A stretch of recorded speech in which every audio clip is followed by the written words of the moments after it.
Assalamu alaikum everyone. A very warm welcome to all of you once again. जैसे कि आपको पता है कि हमने एक सीरीज स्टार्ट की है क्वेश्चन एंड आंसर सेशंस की। तो कल भी हमने एक लाइव सेशन अपलोड किया है पेज पे, मेरी प्रोफाइल पे भी और टॉर्च पीआरएस अकेडमी की प्रोफाइल पे भी वो लेक्चर मौजूद है। तो आज भी आपके जो क्वेश्चंस हैं उनको हम एड्रेस करने की कोशिश करेंगे। तो जो भी आपके सवाल हैं आप पूछना स्टार्ट कर सकते हैं। कल बहुत सारे स्टूडेंट्स ने सवाल पूछे हैं रिलेटेड टू देयर प्रिपरेशन, जैसे रिसोर्सेज, तैयारी कैसे करनी है, सब्जेक्ट सिलेक्शन, गाइडेंस, ये तमाम चीज़ें जो है स्टूडेंट्स ने पूछी हैं। तो आज भी हम इसी तरह से स्टूडेंट्स के जो क्वेश्चंस हैं उनको एड्रेस करेंगे। तो आप अपने सवाल पूछना स्टार्ट करें, वेदर आप 2026 की तैयारी कर रहे हैं या फिर 2027 की तैयारी कर रहे हैं। एक कॉमन क्वेश्चन जो स्टूडेंट्स पूछ रहे होते हैं वो ये है कि सर हम अपनी तैयारी कब स्टार्ट करें। जैसे अगर यूनिवर्सिटी का जो सेमेस्टर है वो 6th सेमेस्टर है, तो क्या अब हम इस टाइम पे अपनी तैयारी स्टार्ट करें या फिर आफ्टर ग्रेजुएशन अपनी तैयारी स्टार्ट करें सीएसएस की। मैं स्टूडेंट्स को सजेस्ट करता हूं कि जिस दिन आपको पता चला है कि जी सीएसएस का भी एक एग्जाम है, तो आप उसी दिन से अपनी सीएसएस की तैयारी स्टार्ट करें। ग्रेजुएशन का वेट बिल्कुल भी ना करें। इससे क्या होगा, इससे ये होगा कि आप जब यूनिवर्सिटी में अपनी तैयारी स्टार्ट करते हैं तो उस टाइम पे आपके पास सफिशिएंट टाइम होगा, जैसे 2 से 3 साल होंगे आपके पास, और वो 2 से 3 साल आप आराम से थोड़ा थोड़ा करके भी अगर अपनी तैयारी कर रहे हैं, थोड़ी सी चीजें पढ़ रहे हैं, डेली आधा 1 घंटा दे रहे हैं, तो आराम से इतने टाइम में आपकी तैयारी मुकम्मल हो जाती है। तो इससे आपका एक टाइम सेव हो जाता है। टाइम मैनेजमेंट इसी को ही कहते हैं। अगर आफ्टर ग्रेजुएशन आप अपनी तैयारी स्टार्ट करते हैं तो यानी अब मजीद 1 से 2 साल आपको फिर लगते हैं, तो आपकी एज जो है वो समझ लें कि 24-25 हो जाती है, फिर आप अटेम्प्ट देते हैं। तो अगर आप इस तरह से स्टार्ट करते हैं कि जी आपने पहले से ही अपनी तैयारी सीएसएस की स्टार्ट कर दी है, तो इसका सबसे बड़ा फायदा जो है वो ये है कि आप 21 या फिर 22 ईयर्स की आपकी एज होगी तो आप इसी टाइम अपना सीएसएस पास करके अपनी सीट सिक्योर कर लेते हैं। इसलिए परफेक्ट टाइम का कभी भी वेट ना करें, अपनी तैयारी स्टार्ट कर दें। आप जहां पर भी हैं, जो भी आपके पास रिसोर्सेज मौजूद हैं, जस्ट आप उनको यूज करें, अवेल करें और अपनी तैयारी स्टार्ट करें। जस्ट स्टार्ट, पहला फर्स्ट स्टेप अपना जो है वो आप लें और स्टार्ट करें अपनी तैयारी। परफेक्ट मोमेंट, परफेक्ट टाइम का कभी भी वेट ना करें कि पहले ये हो जाए तो फिर करेंगे। Just start. अगर आप अपनी जिंदगी को चेंज करना चाहते हैं, वाकई में आप कुछ सिग्निफिकेंट अचीव करना चाहते हैं, तो स्टार्ट योर प्रिपरेशन। अभी से अपनी तैयारी स्टार्ट करें। तो जैसे मैंने आपको बताया कि आपके जो सवाल हैं वो आप पूछ सकते हैं। मैं कोशिश करूंगा कि उन सारे क्वेश्चंस को एड्रेस करूं। एक स्टूडेंट का सवाल है, सर करंट अफेयर्स को कैसे रेडी करें। इसका जवाब मैंने डिटेल में कल वाले लेक्चर में भी दिया है, तो आज भी थोड़ा सा इसको दोबारा से एड्रेस कर लेते हैं। करंट अफेयर्स के लिए पहला स्टेप आपका ये होगा कि आप एफपीएससी का गिवन सिलेबस है उसको अपने पास नोट करें। उसके बाद आइडेंटिफाई करें कुछ बर्निंग इश्यूज। बर्निंग इश्यूज तकरीबन जो है हर साल डिफरेंट होते हैं। 10 से 15 बर्निंग इश्यूज आइडेंटिफाई करें। जैसे रशिया यूक्रेन क्राइसिस है, इसे एक इशू है रशिया यूक्रेन क्राइसिस। इसी तरह है middle east conflict. Middle east में मल्टीपल कॉन्फ्लिक्ट्स हैं, मल्टीपल क्राइसिस हैं, एक क्राइसिस नहीं है। US China rivalry. इस तरह के 10 से 12 टॉपिक्स जो हैं वो अपने पास एनलिस्ट करें ताकि आपके पास करंट अफेयर्स का सिलेबस आ जाए। उसके बाद आप इन टॉपिक्स को प्रिपेयर करना स्टार्ट करें फ्रॉम ऑथेंटिक रिसोर्सेज, जैसे रिसर्च पेपर्स हैं, इप्री है, ISSI है, काउंसिल ऑन फॉरेन रिलेशंस हैं। इस तरह के ऑथेंटिक रिसोर्सेज से इन टॉपिक्स को प्रिपेयर करना स्टार्ट करें। और वंस ये टॉपिक्स आपके प्रिपेयर हो जाते हैं तो आपके पास नोट्स मौजूद होंगे। फिर इन्हीं नोट्स को शॉर्ट करना है एंड देन रिवीजन स्टार्ट करनी है और साथ में टेस्ट्स देने हैं ताकि आपका एक सब्जेक्ट अच्छे से कंसोलिडेट हो जाए। ये सब अपने क्वेश्चंस पूछें, जो भी आपके सवाल हैं मैं कोशिश करूंगा कि उनको एड्रेस करूं। सर ऐसे के हवाले से इतनी मिथ्स क्यों हैं? कोई सॉलिड सोल्यूशन क्यों नहीं? मार्केट्स में एक मंडी लगी है, ऐसे को लेकर स्टूडेंट्स की एक्सप्लोइटेशन करवाई जाती है, मोहम्मद रमजान कह रहे हैं। तो आप उस मंडी में गए क्यों हैं भाई? नहीं जाना था ना आपने। सीएसएस अब जो आज का जमाना है, ये टेक्नोलॉजी का जमाना है, एंड इंफॉर्मेशन इज प्लेटरिंग आउट। बहुत ज्यादा इंफॉर्मेशन आपके पास आ रही है और बहुत ज्यादा कंटेंट क्रिएट होता है अब, क्योंकि अब रील्स का जमाना है, तो आपको इतना ज्यादा कंटेंट मिलता है कि आप कंफ्यूज हो जाते हैं कि अब कौन सी चीज सही है, कौन सी गलत है। तो इन सारे इसको कहते हैं कियोस और नॉइस। आपने इसको अवॉइड करना है। Just go to one mentor, सिर्फ एक मेंटोर के पास जाएं। फिर आपको वो जो भी गाइड करते हैं जस्ट फॉलो इट। अब ये आपके ऊपर है कि आप अपने लिए जी कौन सा टीचर चूज करते हैं। इतना तो आपको पता होना चाहिए, इतनी तो डिसीजन मेकिंग होनी चाहिए कि आपके लिए कौन से टीचर जो है वो सुइटेबल हैं। थोड़ी रिसर्च करेंगे तो आपको पता चल जाता है कि जी कौन से टीचर आपके लिए ज्यादा सुइटेबल हैं। फिर आप इनको फॉलो करें। आपको ये जो भी कहते हैं आप इनको फॉलो करना स्टार्ट करें। होता क्या है, अगर दो भी टीचर्स की बात करें ना, अगर there are two different teachers, तो ये जो दो टीचर्स हैं इनकी दो अलग अलग बातें होंगी, ये दोनों सेम पेज पे नहीं होंगे। और एक तरीका नहीं होता है ऐसे को अटेम्प्ट करने का, 8 से 10 तरीके हो सकते हैं, इससे ज्यादा तरीके भी हो सकते हैं, और एक टॉपिक की मल्टीपल तरीके से इंटरप्रेशंस भी हो सकती हैं। तो एक तरीका होता नहीं है। हम क्या करते हैं, हमने अगर एक चीज सीख ली, जैसे कि जी काउंटर पर्सपेक्टिव ऐसे में देते हैं, आर्ग्यूमेंटेटिव ऐसे में, ये हमने चीज सीख ली, तो बस अब हम सबको पढ़ाना भी स्टार्ट कर देंगे और उसी को फॉलो करेंगे ब्लाइंडली। और किसी ने किसी और मेथड से किया होगा तो हम फौरन उसको करेक्ट करेंगे कि नहीं जी मैंने तो ये पढ़ा था और ये ऐसे होता है, आप गलत हो। ये मत करें प्लीज। जो ट्रुथ होता है ना वो एक नहीं होता, मल्टीपल ट्रुथ एग्जिस्ट करते हैं। तो थोड़ा समझदार बनने की कोशिश करें। आप सिर्फ अपनी तैयारी पे फोकस करें। और फ्रस्ट्रेटेड कैंडिडेट सुइटेबल नहीं है सर्विस के लिए। अगर कोई भी कैंडिडेट है जो बहुत ज्यादा फ्रस्ट्रेटेड है, तो प्लीज वो फ्रस्ट्रेटेड कैंडिडेट सीएसएस का एग्जाम पास नहीं कर सकता। काम और कंपोज्ड एक पर्सनैलिटी चाहिए, जिनमें हम्बल भी हो, वो टाइम मैनेजमेंट भी पता हो, डिसीजन मेकिंग एबिलिटी भी हो, और चीजें समझने की कैपेबिलिटी और कैपेसिटी भी हो। तो वो स्टूडेंट सीएसएस का एग्जाम पास करता है। तो आपने अपना एक रास्ता चूज करना है, फिर उसी पे चलना है आपने। तो अगर आप जो है लेक्चर्स लेना चाहते हैं तो बाय लेक्चर्स आर अवेलेबल। ऐसे के लेक्चर्स रिकॉर्डेड फॉर्म में होते हैं, मेरे रिकॉर्ड किए हुए होते हैं सारे, वही स्टूडेंट्स को प्रोवाइड किए जाते हैं। और सॉफ्ट में ऐसे की कॉपी भी है, अगर आप वो भी लेना चाहते हैं तो वो भी आप ले सकते हैं। ये ऐसे की सॉफ्ट फॉर्म में आपको कॉपी मिल जाएगी। अकेडमी पे ये कॉपी आपको फ्री ऑफ कॉस्ट मिल जाती है अगर आप अकेडमी विजिट करते हैं तो। और आप कराची में नहीं हैं तो आपको सॉफ्ट में ये प्रोवाइड की जा सकती है। अकेडमी पे फ्री ऑफ कॉस्ट ये दी जाती है, इसके कोई चार्जेस नहीं होते, और ऑनलाइन इसके चार्जेस हैं 2000। ये देखिए, ये फ्रेमवर्क ऑफ द एसे है, फिर इसमें फुल एसेज हैं जो मेरे क्वालिफायर स्टूडेंट्स हैं उनके एसेज हैं, और फिर थीसिस स्टेटमेंट्स दी हैं इसके अंदर के थीसिस कैसे लिखते हैं आप। तो इसको आप थोड़ा सा देख भी सकते हैं कि ये किस तरह से है। ये इस तरह फ्रेमवर्क है, उसके बाद फुल एसेज हैं, और इसके अंदर फिर ऐसे की आउटलाइंस भी मौजूद हैं स्टूडेंट्स की राइटिंग प्रैक्टिस के लिए जिन्होंने क्वालिफाई किया है। तो अगर आप ये अवेल करना चाहते हैं तो आप अकेडमी के नंबर पे कांटेक्ट करें तो आपको ये चीजें प्रोवाइड हो जाएंगी। ये अकेडमी का नंबर है। आप इंस्टाग्राम पे भी फॉलो कर सकते हैं, CSS अकेडमी कराची। नेक्स्ट सवाल है, सर न्यूज़पेपर को कैसे रीड करें? कोई कुछ बताता है, कोई कुछ बताता है। तो आपने एक ही टीचर से पूछना था ना, एक ही जगह से गाइडेंस लेनी थी। मल्टीपल रिसोर्सेज कंसल्ट करेंगे तो कंफ्यूजन क्रिएट होगी, और फिर कंफ्यूज हो जाएंगे कि कौन सा टीचर क्या कह रहा है, और आपकी जो लर्निंग है वो बहुत ज्यादा स्लो हो जाती है और आप परेशान हो जाते हैं। अब आपने जो भी सुना है उसमें से आपको क्या सूटेबल लगता है आप उसको फॉलो करें। मेरी स्ट्रेटजी स्टूडेंट्स को गाइड करने की बिल्कुल ही डिफरेंट होती है, और मैं स्टूडेंट को डॉन न्यूज पेपर रिकमेंड करता ही नहीं हूँ। उसकी जगह पे मैं उनको रिसर्च पेपर्स और मैगजीन्स जो हैं वो तैयार करवाता हूँ, उनके टॉपिक्स प्रिपेयर करवाता हूँ, और उनको नोट भी करवाता हूँ स्टूडेंट से।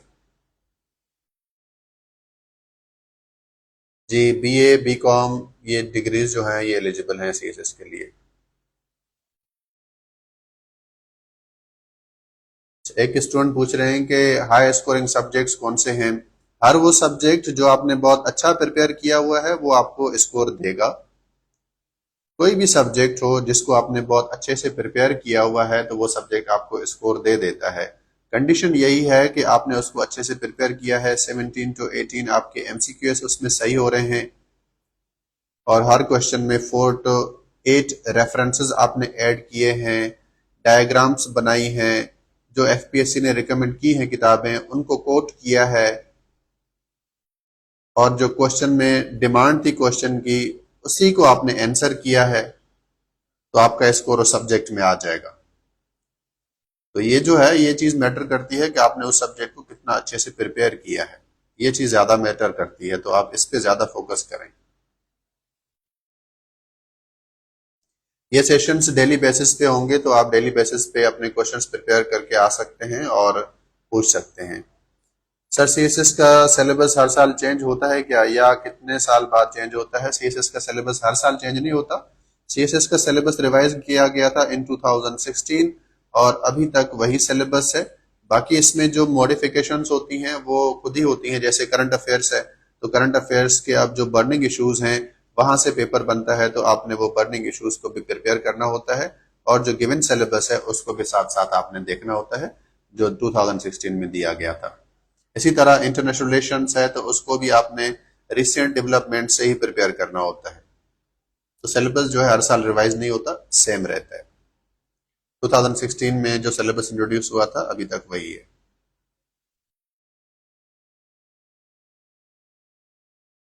जी जी, एडीएस जो है एसोसिएट डिग्री ग्रेजुएशन की इक्विवेलेंट होगी बीए बीकॉम, तो कर सकते हैं। सर चैट जीपीटी यूज कर सकते हैं? जी बिल्कुल, चैट जीपीटी का इस्तेमाल कर सकते हैं।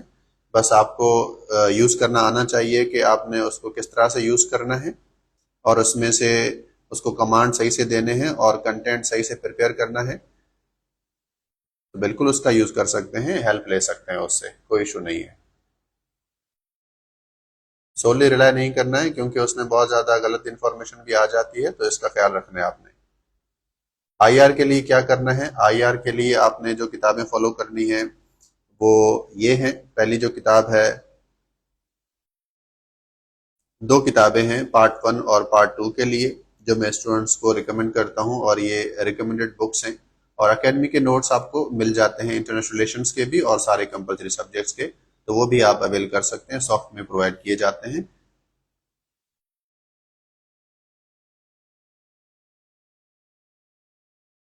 पहली जो किताब है, ये कॉन्टेक्ट नंबर है, पहली जो किताब है that is by John Bayliss,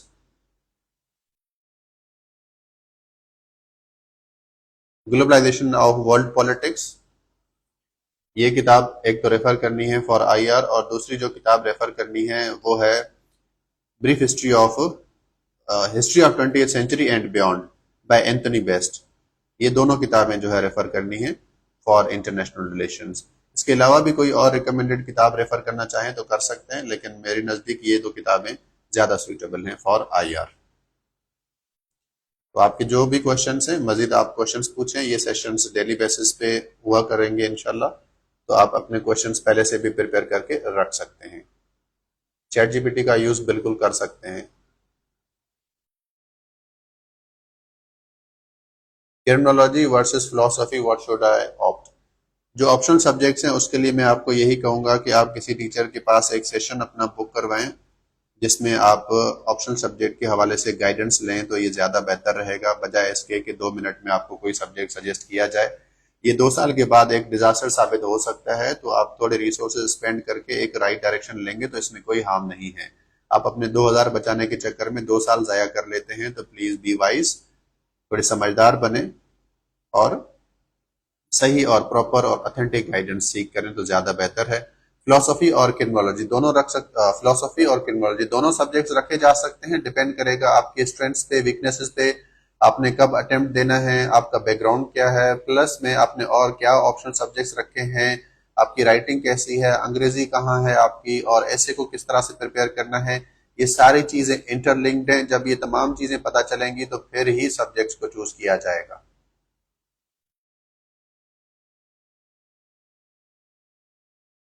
optional subjects के लिए मैं आपको यही कहूंगा कि आप प्रॉपर एक सेशन, काउंसलिंग सेशन लें, तभी आप अपने सब्जेक्ट्स को फाइनलाइज करें। सर सीएसएस के लिए कोई एफए एफएससी में कोई स्पेशल बुक्स होती हैं? सीएसएस की किताबें अलग होती हैं। During graduation which steps? Yes, very good question. जब आप ग्रेजुएशन कर रहे हैं तो उस टाइम पे आप तीन चीजों पे फोकस करें। अगर तीन चीजें नहीं हो पाती हैं तो दो चीजें हैं, उन पे आप लाजमी फोकस करिए। सबसे पहला है करंट अफेयर्स, और स्टार्टिंग से लेके करंट अफेयर्स को प्रिपेयर करते रहना है। इसके ऊपर आर्टिकल्स, रिसर्च पेपर्स और मैगजीन्स को पढ़ते रहना है। और उसके बाद अपना जो इंग्लिश का पोर्शन है, इंग्लिश में स्पेशली जो ग्रामर है, जो लैंग्वेज है, उसको आपने प्रिपेयर करना है। यानी टेंसेज हैं, आर्टिकल्स हैं, पेयर ऑफ वर्ड्स हैं, इडियम्स हैं, सेंटेंस करेक्शन है, सब्जेक्ट वर्ब अग्रीमेंट है।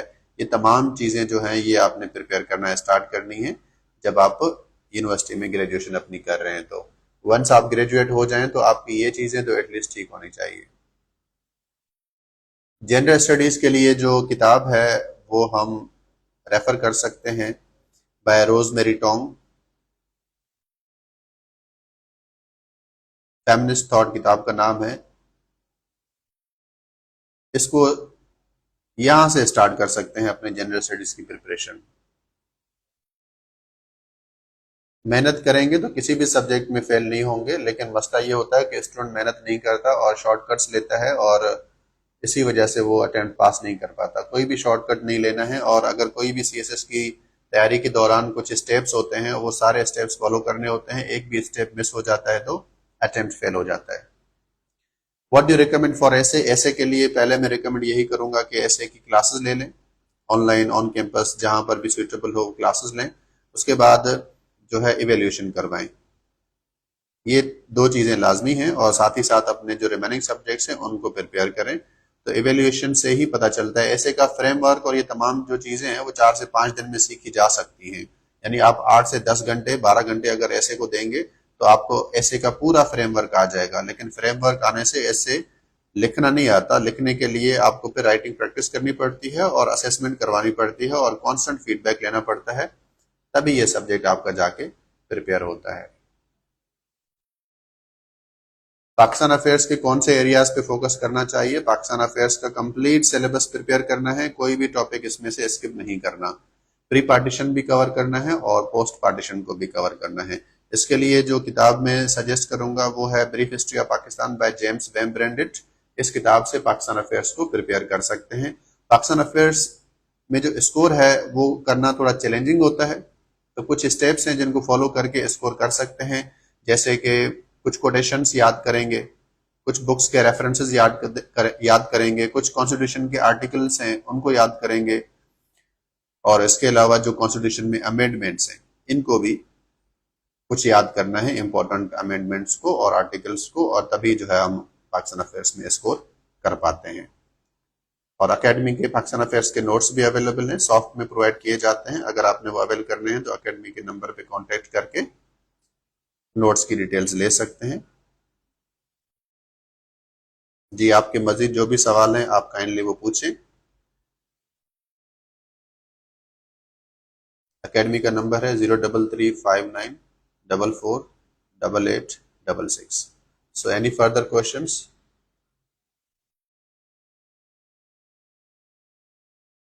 Sir, current affairs, burning issues like Iran and Israel war to stop becoming nuclear power, ये भी जो है एक बर्निंग इशू है, बिल्कुल इसको भी प्रिपेयर करना है। चाहे वो ईरान इजराइल राइवलरी हो, या फिर सऊदी अरेबिया और ईरान के रिलेशंस में जो डेवलपमेंट्स आती हैं वो हैं, या फिर मिडिल ईस्ट क्राइसिस में जो मल्टीपल क्राइसिस हैं, ये सारे जो है बर्निंग इश्यूज होते हैं। फिर जो ऑर्गेनाइजेशन हैं लाइक ब्रिक्स, एससीओ, इनको भी प्रिपेयर करना होता है। ऐसे की जो क्लासेस होती हैं, मैंने जैसे पहले बताया कि मैं स्टूडेंट्स को जो ऑनलाइन क्लासेस हैं वो रिकॉर्डेड फॉर्म में देता हूँ। एक ही दफ़ा लेक्चर्स रिकॉर्ड किए गए हैं और वही स्टूडेंट्स को प्रोवाइड किए जाते हैं, और रिकॉर्डेड लेक्चर्स के बाद जो स्टूडेंट के कोई क्वेरीज वगैरह हैं तो फिर इनको एड्रेस किया जाता है, और अपनी असेसमेंट भी बाद में फिर करवा सकते हैं। इसकी डिटेल्स के लिए एकेडमी के नंबर पे कांटेक्ट करें। और ऐसे की कॉपी भी है, ये सॉफ्ट में प्रोवाइड की जाती है। दीज आर पेड नोट्स, इसके लिए भी एकेडमी के नंबर पे कांटेक्ट कर सकते हैं। ठीक है, आपके मजीद जो सवाल हैं वो पूछिए। Can you kindly tell me how to prepare international relations. जी, ये इंटरनेशनल रिलेशंस का जो है जवाब मैंने दे दिया है। ये लेक्चर अपलोड हो जाएगा तो इसको दोबारा से सुने, तो उसमें ये आंसर मौजूद है। इंशाल्लाह नेक्स्ट सेशन में मिलेंगे। अपना ख्याल रखिएगा। Thank you so much.